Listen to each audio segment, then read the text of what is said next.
Bismillahirrahmanirrahim. Assalamualaikum warahmatullahi wabarakatuh. Perkenalkan, saya Cecep Galih Pratama dengan NIM 120305017, mahasiswa Ilmu Hukum semester 7 dari kelas Ilmu Hukum A, UIN Sunan Gunung Jati Bandung. Video ini dibuat bertujuan sebagai salah satu syarat mengikuti ujian akhir semester yang diberikan oleh Bapak Dr. Elan Jailani SH MH dalam mata kuliah Etika Profesi Hukum. Presentasi yang saya bawakan berjudul Kode Etik Profesi Jaksa. Dimulai dari pengertian terlebih dahulu. Pengertian profesi jaksa ialah jaksa adalah sebuah profesi yang berperan penting dalam sistem peradilan. Jaksa merupakan pejabat yang bertugas sebagai penuntut umum dan pelaksana putusan pengadilan. Selain itu, jaksa juga memiliki tugas lain seperti memberikan nasihat hukum kepada pemerintah dan masyarakat. Jaksa bekerja di kejaksaan, yaitu suatu lembaga atau badan institusi pemerintah yang menjalankan kekuasaan negara di bidang penuntutan dan kewenangan lain. Sementara orang yang melakukan tugas fungsi tersebut disebut jaksa. Hal ini ditegaskan dalam pasal 1 ayat 1 Undang-Undang Kejaksaan, yaitu jaksa adalah pejabat fungsional yang diberi wewenang oleh undang-undang untuk bertindak sebagai penuntut umum dan pelaksanaan putusan oleh undang-undang untuk bertindak sebagai penuntut umum dan pelaksanaan putusan pengadilan yang telah memperoleh kekuatan hukum tetap serta wewenang lain berdasarkan undang-undang. Mengacu pada Undang-Undang Nomor 16 Tahun 2004 yang menggantikan Undang-Undang Nomor 5 Tahun 1991 tentang Kejaksaan Republik Indonesia, kejaksaan sebagai salah satu lembaga penegak hukum yang dituntut untuk lebih berperan dan menegakkan supremasi hukum, perlindungan kepentingan umum, penegakan hak asasi manusia, serta pemberantasan korupsi, kolusi, dan nepotisme. Di dalam Undang-Undang Kejaksaan yang baru ini, Kejaksaan RI sebagai lembaga negara yang melaksanakan kekuasaan negara di bidang penuntutan, yang mana harus melaksanakan fungsi, tugas, dan wewenangnya secara merdeka, terlepas dari pengaruh kekuasaan pemerintah dan pengaruh kekuasaan lainnya, tercantum dalam pasal 2 ayat 2 Undang-Undang Nomor 16 Tahun 2004. Selanjutnya, dasar hukum jaksa. Dasar hukum profesi jaksa diatur dalam Undang-Undang Nomor 16 Tahun 2004 tentang Kejaksaan Republik Indonesia. Selain itu, jaksa juga memiliki kode etik dan perilaku yang diatur oleh organisasi profesi jaksa. Kode etik ini berisi aturan kebijakan yang menjadi kewajiban dan larangan bagi seorang jaksa dalam menjalankan fungsi profesinya. Kode etik ini bertujuan untuk menjamin mutu profesi di dalam masyarakat. Undang-Undang Nomor 16 Tahun 2004 tentang Kejaksaan Republik Indonesia mengatur dasar hukum profesi jaksa. Selain itu, jaksa juga memiliki kode etik dan perilaku yang diatur oleh organisasi profesi jaksa. Kode etik ini berisi aturan kebijakan yang menjadi kewajiban dan larangan bagi seorang jaksa dalam menjalankan fungsi profesinya. Kode etik ini bertujuan untuk menjamin mutu profesi di dalam masyarakat. Dalam menjalankan tugasnya, jaksa harus mematuhi kode etik dan perilaku yang telah ditetapkan.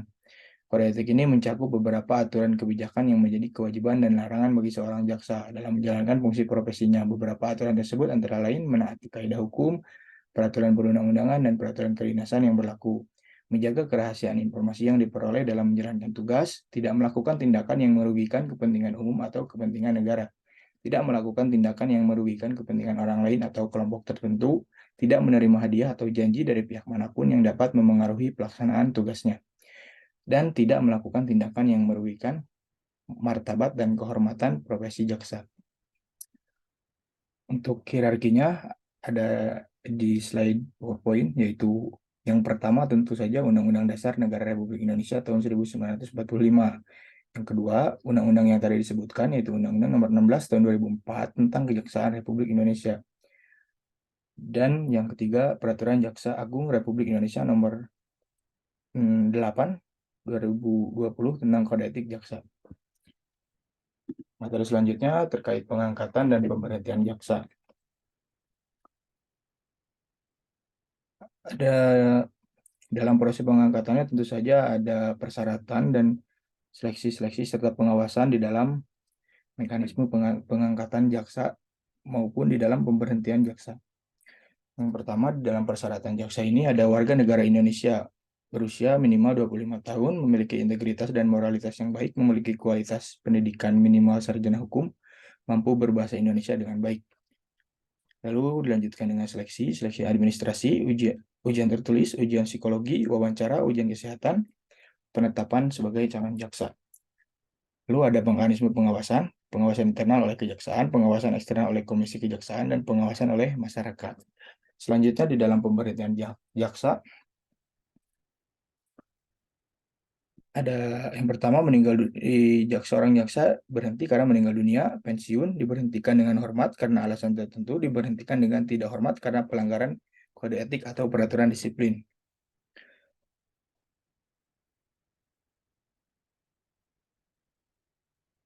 Selanjutnya, tugas dan wewenang jaksa. Seorang jaksa dalam menjalankan tugasnya harus tunduk dan patuh pada tugas, fungsi, dan wewenang yang telah ditentukan dalam Undang-Undang Kejaksaan. Tugas adalah amanat pokok yang wajib dilakukan dalam suatu tindakan jabatan.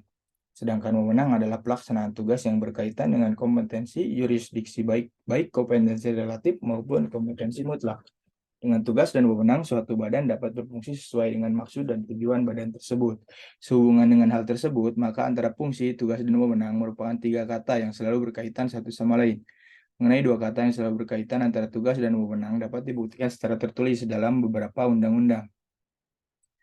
Dalam hal ini contohnya dalam pasal 30 Undang-Undang Nomor 16 Tahun 2004 tentang Kejaksaan Republik Indonesia, yaitu 1. Dalam bidang pidana, kejaksaan mempunyai tugas dan wewenang.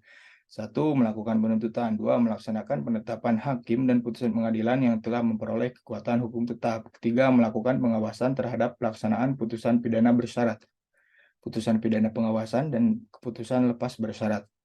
Melakukan penyidikan terhadap tindak pidana tertentu berdasarkan undang-undang. Melengkapi berkas perkara tertentu dan untuk itu dapat melakukan pemeriksaan tambahan sebelum dilimpahkan ke pengadilan, yang dalam pelaksanaannya dikoordinasikan dengan penyidik. Yang kedua, dalam bidang perdata dan tata usaha negara, kejaksaan dengan kuasa khusus dapat bertindak dengan baik di dalam maupun di luar pengadilan untuk dan atas nama negara atau pemerintah. Yang ketiga, dalam bidang ketertiban dan ketentraman umum, kejaksaan turut menyelenggarakan kegiatan. Yang pertama, peningkatan kesadaran hukum masyarakat, pengamanan kebijakan penegakan hukum, pengawasan peredaran barang cetakan, pengawasan kepercayaan yang dapat membahayakan masyarakat dan negara, pencegahan penyalahgunaan dan atau penodaan agama, dan yang terakhir, penelitian dan pengembangan hukum serta statistik kriminal. Jadi selanjutnya yaitu sikap jaksa dalam kedinasan. Yang pertama ada secara umum, yang pertama ada integritas, objektivitas, dan profesionalisme. Lalu lalu untuk dasar hukum dari sikap dan jaksa ini, sikap jaksa dalam kedinasan ini tercantum di dalam Peraturan Jaksa Agung Republik Indonesia Nomor 14 tahun 2012 tentang kode etik perilaku jaksa. Yang pertama, menaati kaidah hukum, peraturan perundang-undangan, dan peraturan kedinasan yang berlaku. Yang kedua, menghormati prinsip cepat, sederhana, biaya ringan sesuai dengan prosedur yang ditetapkan. Yang ketiga, mendasarkan pada keyakinan dan alat bukti yang sah untuk mencapai keadilan dan kebenaran. Yang keempat, bersikap mandiri, bebas dari pengaruh, tekanan, ancaman, opini publik secara langsung maupun tidak langsung. Kelima, bertindak secara objektif dan tidak memihak. Keenam, memberitahukan dan atau memberikan hak-hak yang dimiliki oleh tersangka maupun terdakwa ataupun korban.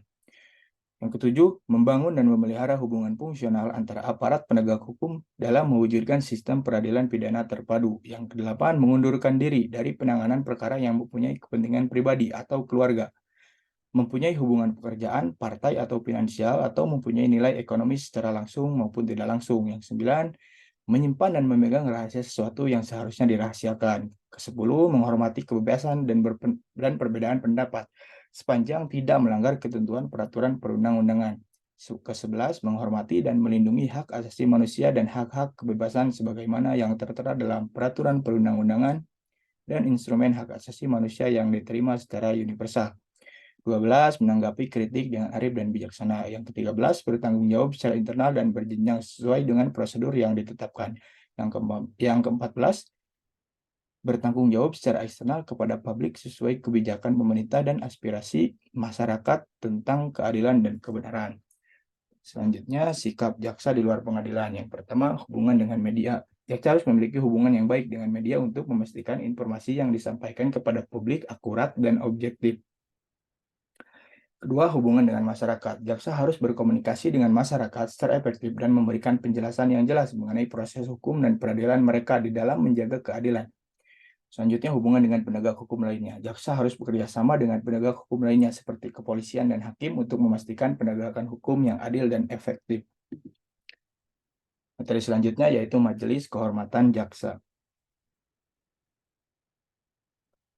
Majelis Kehormatan Jaksa yang selanjutnya disingkat MKJ adalah satuan organisasi yang keanggotaannya ditetapkan oleh Jaksa Agung, bertugas mengadakan sidang untuk melakukan pemeriksaan dan klarifikasi atas pelanggaran yang dilakukan oleh jaksa yang diusulkan pemberhentiannya oleh Jaksa Agung.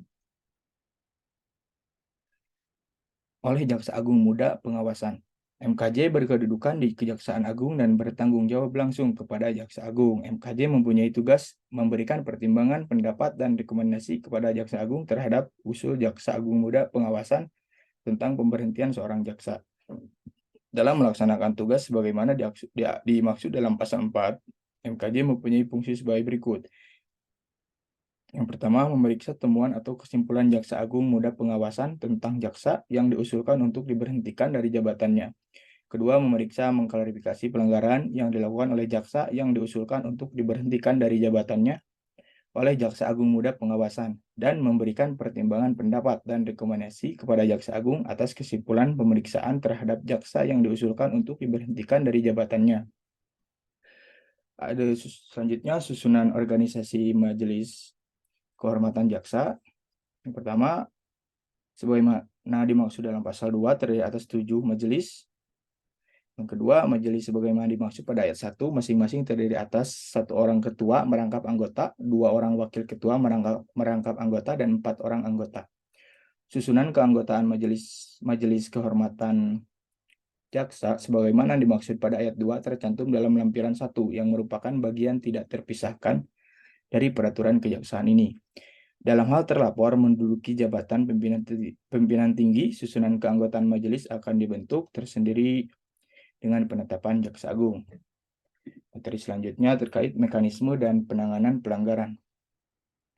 Yang pertama ada penyelidikan. Setelah adanya laporan atau pengaduan terkait pelanggaran etika jaksa, proses penyelidikan akan dilakukan untuk mengumpulkan bukti dan informasi terkait pelanggaran tersebut. Lanjutkan dengan pemeriksaan, lalu ada pengadilan disiplin. Di dalam penegakannya, Kode Perilaku Jaksa ada tindakan administratif, yaitu tindakan serangkaian norma pejabat, yaitu terdiri dari pembebasan dari tugas-tugas jaksa paling singkat 3 bulan dan paling lama 1 tahun, atau pengalih tugasan pada satuan kerja yang lain pada yang paling singkat itu 1 tahun dan paling lama 2 tahun. Apabila selama menjalankan tindakan administratif diterbitkan surat keterangan kepegawaian atau clearance kepegawaian, maka dicantumkan tindakan administratif tersebut. Setelah selesai menjalankan tindakan administratif, jaksa yang bersangkutan dapat dialih tugaskan kembali ke tempat semula atau ke satuan kerja lain yang setingkat dengan satuan kerja sebelum dialih tugaskan. Selanjutnya, pejabat yang berwenang memberikan sanksi tercantum dalam pasal 1 angka 9 Peraturan Jaksa Agung Republik Indonesia nomor 14 tahun 2012 tentang Kode Perilaku Jaksa menerangkan bahwa pejabat yang berwenang menjatuhkan tindakan administratif adalah pejabat yang karena jabatannya mempunyai wewenang untuk memeriksa dan menjatuhkan tindakan administratif terhadap jaksa yang melakukan pelanggaran. Untuk materi terakhir yaitu mekanisme penanganan pelaporan kepada masyarakat. Dalam prosedur pelaporan,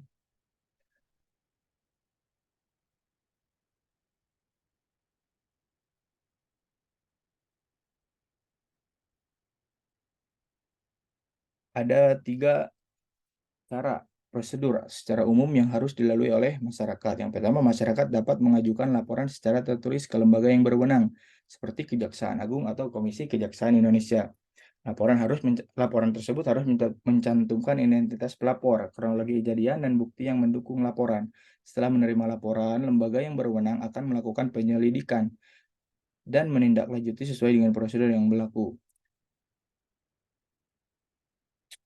Di dalam pelaporan ini itu saja harus mengikuti atau harus adanya suatu perlindungan bagi pelapor. Dalam rangka memberikan perlindungan bagi pelapor, terdapat beberapa mekanisme yang diberikan.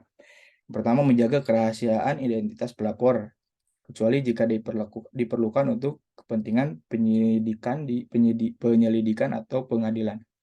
Pelapor memiliki hak untuk mendapatkan informasi mengenai perkembangan penanganan laporan yang diajukan. Pelapor tidak boleh diberikan sanksi atau perlakuan yang merugikan sebagai akibat dari pelaporan yang dilakukan. Untuk prosedur pelaporan secara lengkap termaktub di dalam Peraturan Kejaksaan Republik Indonesia Nomor 3 Tahun 2020 tentang penanganan laporan dan perlindungan terhadap pelapor pelanggaran hukum atau whistleblowing system di Kejaksaan Republik Indonesia. Dijelaskan dalam pasal 8, penanganan pelaporan masyarakat adalah tugas dari UPP atau Unit Penanganan Pelaporan yang dibentuk oleh Jaksa Agung, yang mana mekanismenya adalah sebagai berikut. 1. Menerima laporan. 2. Mengumpulkan informasi mengenai kebenaran laporan. 3. Menentukan tindak lanjut laporan. 4. Menilai potensi ancaman yang dapat terjadi kepada pelapor. 5. Menentukan bentuk dan jangka waktu perlindungan. 6. Melakukan telaah dan menyusun laporan hasil telaah. Dan yang terakhir, melaporkan hasil kegiatan kepada Jaksa Agung. Sekian presentasi yang dapat saya sampaikan. Terima kasih. Assalamualaikum warahmatullahi wabarakatuh.